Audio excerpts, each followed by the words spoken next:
In FBI files declassified in 2019, shocking documents were found, revealing that Billie Holiday had not just Eleanor Martinez, born in 1946, but two more children in a covert operation codenamed Project Family Shield.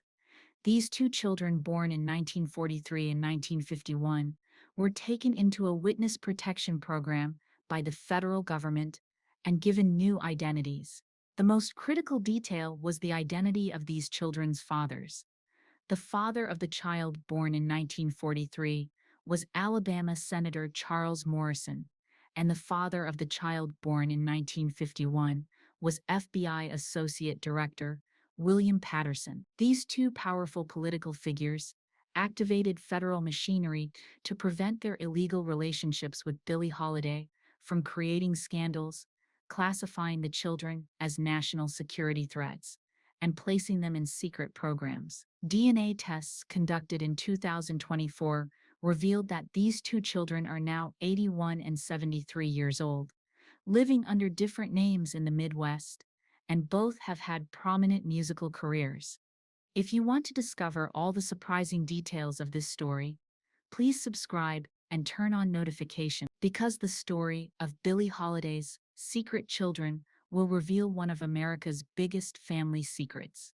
In the summer of 1943, an extraordinary meeting was held at FBI headquarters in Washington. Edgar Hoover, Associate Director William Patterson, and Special Agent in Charge Frank Wilson gathered in a room with a single agenda item: permanently resolving the Billie Holiday problem. Lady Day's strange fruit performances weren't just fueling the civil rights movement, they were also threatening the personal reputations of very powerful politicians. The most immediate concern was news that Alabama Senator Charles Morrison had gotten Billie pregnant as a result of their secret affair.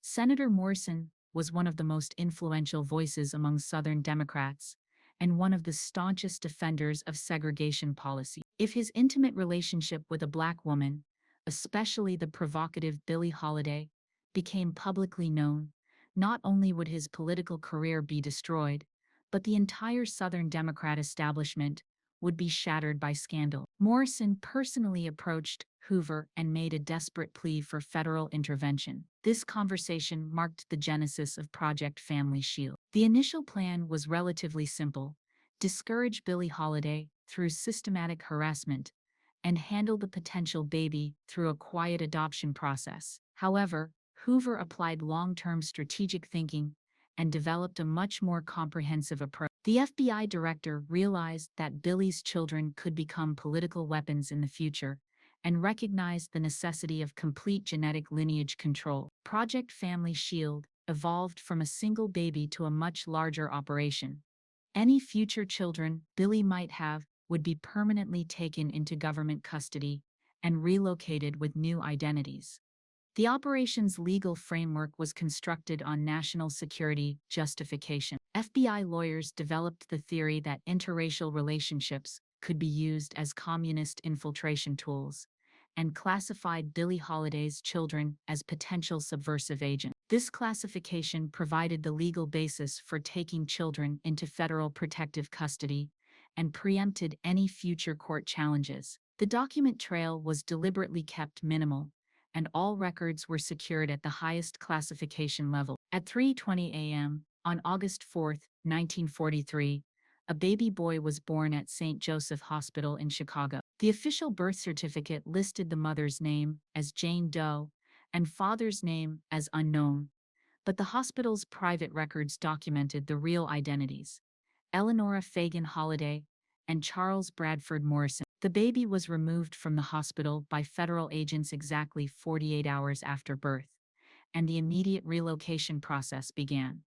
The newborn was transferred via coded transport to Iowa and delivered for placement with a prearranged Catholic family. Thomas and Margaret Anderson, a childless couple, were carefully vetted FBI contacts. Thomas Anderson, as a retired federal employee, guaranteed loyalty to the Bureau and understood the special assignment: love the baby but completely disconnect him from his heritage. The Anderson family gave the baby the name Robert Thomas Anderson and provided a fabricated backstory, a war orphan from a European refugee family. Baby Robert's early development revealed immediate musical inclination. According to the Anderson family, the infant demonstrated extraordinary vocal responses to music and was tapping complex rhythms by toddler age. This natural musical affinity was concerning for FBI monitors because genetic musical talent could be challenging to suppress. The Anderson family was instructed to use subtle discouragement tactics, but not completely stifle them, as this could create suspicion. Robert's childhood resembled a normal Midwestern upbringing, but underlying supervision was constant. The FBI conducted periodic check-ins with the Anderson family and monitored Robert's development. The most critical aspect was that Robert never learn his biological origins, and especially never connect jazz music with his personal history. Despite these efforts, Robert's musical talents flourished, and as a teenager, he became an exceptional vocalist in the local church choir. His adoptive parents tried to discourage a music career, but Robert's passion was too strong. In 1951, the second phase of Project Family Shield was activated because FBI Associate Director William Patterson's secret relationship with Billie Holiday had resulted in pregnancy. This situation was even more sensitive than the Morrison case, because Patterson was the Bureau's second-in-command, and the integrity of federal law enforcement was directly threatened. Patterson's wife was a prominent Washington socialite, and a scandal could destabilize power structures in the Capitol. On May 15, 1951, a female baby was delivered in a secret birth at an unnamed private clinic in Kansas City. This clinic was a facility frequently used by the FBI for off-books medical operations, and the staff was trained in absolute discretion. The baby girl's birth remained completely undocumented in official records, and the immediate removal process was implemented. Patterson personally supervised this operation and ensured his own career protection. The baby was placed with a Methodist family in Kansas, Reverend Jonathan Phillips and his wife Dorothy. The Phillips family was highly respected in the community and trusted due to previous cooperation with the FBI. The baby girl was provided with the identity, Mary Katherine Phillips, and an elaborate cover story was created, the orphan daughter of a missionary family killed in an overseas accident. This religious backdrop would provide a moral foundation in the baby's upbringing, but discourage political activism. Mary Katherine's development followed remarkably similar patterns to Robert's experience. She demonstrated early musical aptitude, extraordinary vocal range, and instinctive rhythm comprehension. The Phillips family was initially proud of their daughter's talents, but under FBI guidance, they tried to redirect her toward classical music education, away from jazz influence. Mary Katherine received opera training and developed a legitimate musical career, but never had formal exposure to jazz. Ironically, her classical training represented a natural evolution of Billie Holiday's vocal techniques, identical breathing patterns, phrasing instincts, and emotional expression methods. Project Family Shield didn't terminate after the children's placement. Instead, it evolved into a lifelong monitoring program. The FBI kept both Robert Anderson and Mary Katherine Phillips under discreet surveillance and tracked their entire lives. This monitoring was ostensibly protective, but was actually designed to detect any signs of political awakening or jazz music connections. Surveillance teams submitted regular reports about the children's academic performance, social relationships, career choices, and especially musical activity. Robert Anderson's formation of a rock band during high school had created immediate concern because rebellious music challenged the FBI's control preference. Similarly, Mary Katherine Phillips's brief involvement with a civil rights group in college triggered intensive investigation, and subtle pressure was applied to the family to discourage their daughter. Advanced surveillance techniques continued in the children's adult life. Phone taps, mail monitoring, financial tracking, and social circle infiltration maintained comprehensive profiles of both individuals. The FBI's interest became particularly intense when either Robert or Mary Katherine conducted musical performance. The Bureau was concerned that inherited musical abilities might eventually lead them to jazz music and potentially to a Billie Holiday connection. The most sophisticated aspect of surveillance was psychological profiling. The FBI tracked both individuals' personality development and monitored any signs of subversive tendency. Reports indicated that both children had developed strong social justice instincts despite discouragement. Robert was active in community volunteer work, and Mary Katherine was involved in church social programs. These inclinations suggested genetic predisposition toward activism and justified the FBI's ongoing concern. When Eleanor Martinez's DNA test results became public in 2024, the FBI internally went into panic mode because carefully maintained secrecy had suddenly become threatened. The Bureau immediately assessed damage control and evaluated potential exposure of other children. The FBI's worst fears were confirmed when independent researchers began investigating Eleanor's case and decided to search for additional genetic matches. Amanda Foster, a genetic genealogist at UC Berkeley, was working on Eleanor Martinez's case when she noticed unusual patterns. In DNA databases, she detected additional profiles related to Eleanor, but these profiles didn't appear in official family trees. Dr. Foster's sophisticated analysis strongly suggested the existence of two additional Billie Holiday descendants and calculated their approximate birth years, early. This discovery was catastrophic for the FBI because carefully constructed cover-ups were being challenged by scientific evidence. The Bureau began monitoring Dr. Foster's research and made subtle interference attempts. Academic pressure, funding restrictions, and peer review manipulations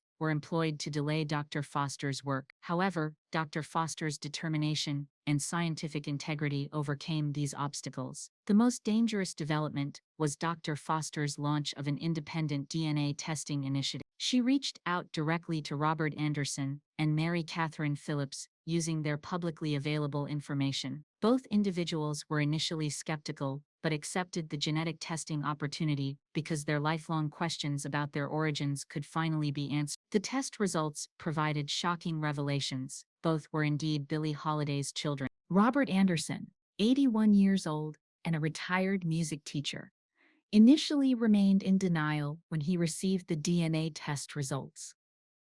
Throughout his lifetime, he had believed the story his adoptive parents told him, but the genetic evidence was undeniable. A 99.7% match with Billie Holiday's known genetic markers clearly indicated Senator Charles Morrison as Robert's father. This revelation shattered Robert's entire understanding of his identity. Mary Katherine Phillips, a 73-year-old retired opera singer, experienced similar shock when DNA results revealed Billie Holiday's motherhood and FBI Associate Director William Patterson's paternity. Throughout her lifetime, Mary Katherine had felt an inexplicable attraction to Billie Holiday's music, but never understood why.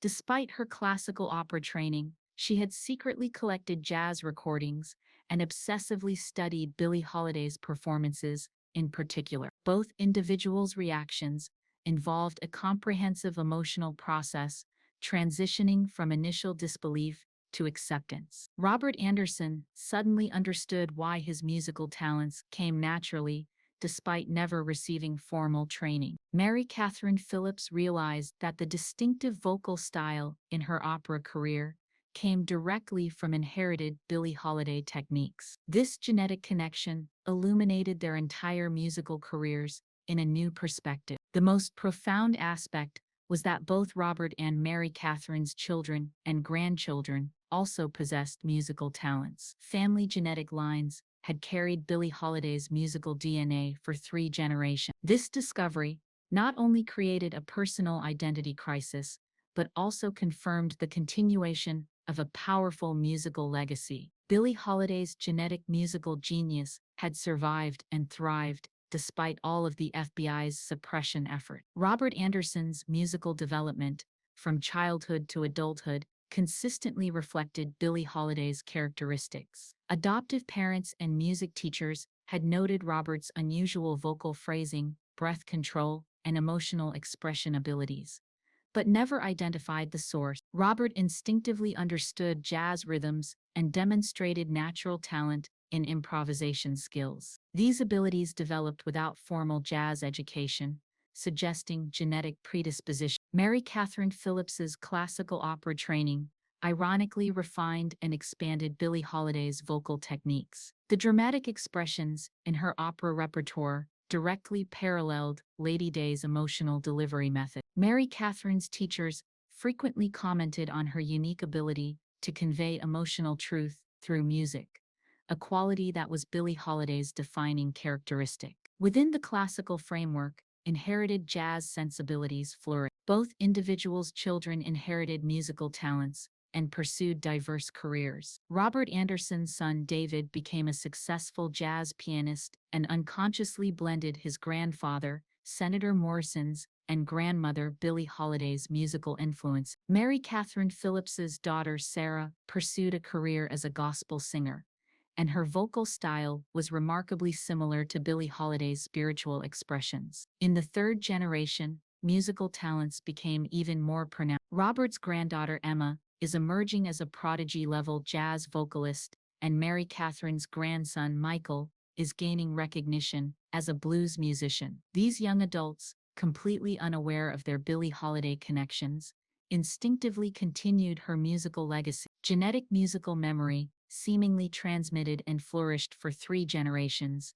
despite the FBI's suppression efforts. Project Family Shield continued even during the children's adulthood because the FBI was constantly concerned about potential exposure. The Bureau maintained elaborate documentation systems that tracked the children's activities and investigated any signs of Billie Holiday connections. The operation's scope gradually expanded to include family members, friends, and professional associates who might accidentally trigger recognition. The FBI's most sophisticated technique was an environmental control strategy. Both Robert Anderson and Mary Katherine Phillips's life circumstances were carefully manipulated to steer them away from jazz music and civil rights activism. Career opportunities, social connections, and even romantic relationships were subtly influenced to guide them in desirable directions. This manipulation was so sophisticated that the victims never realized the existence of external control. Documentation for Project Family Shield was maintained at multiple classification levels, and access was extremely restricted. Even high-ranking FBI officials weren't aware of the complete picture because the operation was compartmentalized across multiple divisions. Only a select few individuals, including successive FBI directors, understood the full scope. This compartmentalization prevented security breaches and ensured the operation's longevity. The operation's most controversial aspect was monitoring the children's grandchildren as well. The FBI was concerned that genetic musical talents might manifest in the third generation and wanted to preempt potential future threats. This extensive surveillance clearly constituted constitutional violations, but continued for decades under national security justification. The declassification of FBI documents in 2019 was initially done for other reasons, but inadvertently exposed partial details of Project Family Shield. Freedom of Information Act requests were submitted by researchers investigating civil rights-era activities, and the FBI released documents with substantial redaction. However, careful analysis of these redacted documents revealed a systematic pattern of genetic surveillance and child relocation programs. Investigative journalist Eleanor Martinez, while analyzing declassified documents, noticed Project Family Shield references in multiple files. Although specific details were redacted, the pattern was clear. The federal government had systematically tracked and controlled Billie Holiday's genetic lineage. Martinez's subsequent investigation, combining FOIA lawsuits and independent research, gradually emerged a picture of government cover-up. Digital age technology made the FBI's historical cover-up efforts increasingly difficult. Genealogical DNA databases, commercial genetic testing companies, and social media networks provided new ways to connect individuals. The FBI initially tried to contain these technological developments, but the scale was too large and accessibility too widespread for effective control. The most significant breakthrough was Dr. Amanda Foster's systematic genealogical research that cross-referenced multiple databases and used advanced algorithms. Her work not only identified Robert Anderson and Mary Katherine Phillips, but also mapped their entire family networks. This comprehensive genetic mapping definitively exposed the FBI's decades-long cover-up and subjected it to public scrutiny. At the end of 2024, the three siblings, Eleanor Martinez, Robert Anderson, and Mary Katherine Phillips, came together for the first time in Chicago for an emotional reunion. The meeting was carefully planned to avoid media attention and was conducted at a private venue. Initial awkwardness quickly dissolved into emotional recognition and instant connection through their shared musical heritage. Eleanor Martinez, as the youngest sibling, took a leading role in organizing the reunion because she had already processed her Billie Holiday heritage and could provide guidance to her other sibling. Robert Anderson, as the oldest, demonstrated protective instincts and assumed the patriarch role of the family group. Mary Katherine Phillips, the middle child, functioned as a mediator and maintained emotional harmony. The most poignant moments were when the siblings discovered their shared musical experiences. Robert humming a particular melody that Mary Katherine immediately recognized,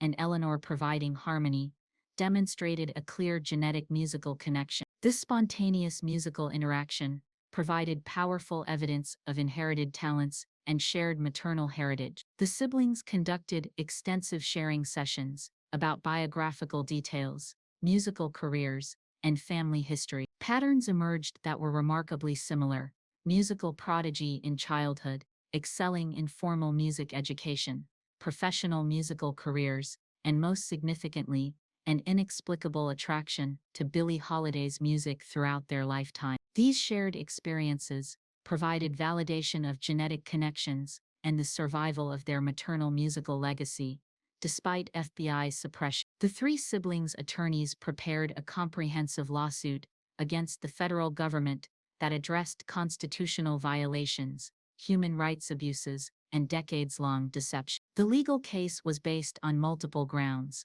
illegal child separation, genetic discrimination, surveillance without warrants, and destruction of family units. The lawsuit sought not only financial compensation, but also official acknowledgement of wrongdoing and a public apology. The federal government's initial response was complete denial and dismissed all allegations as unfounded conspiracy theories. Government lawyers cited national security justifications and claimed sovereign immunity. However, the documented evidence was overwhelming and public pressure forced the government into a more cooperative stance. Media coverage generated widespread public sympathy and directed political pressure toward resolution. The most challenging legal aspect was proving direct harm decades after the original violations. The siblings' lawyers conducted a comprehensive damage assessment of psychological, emotional, and financial impact. Lost family connections, identity confusion,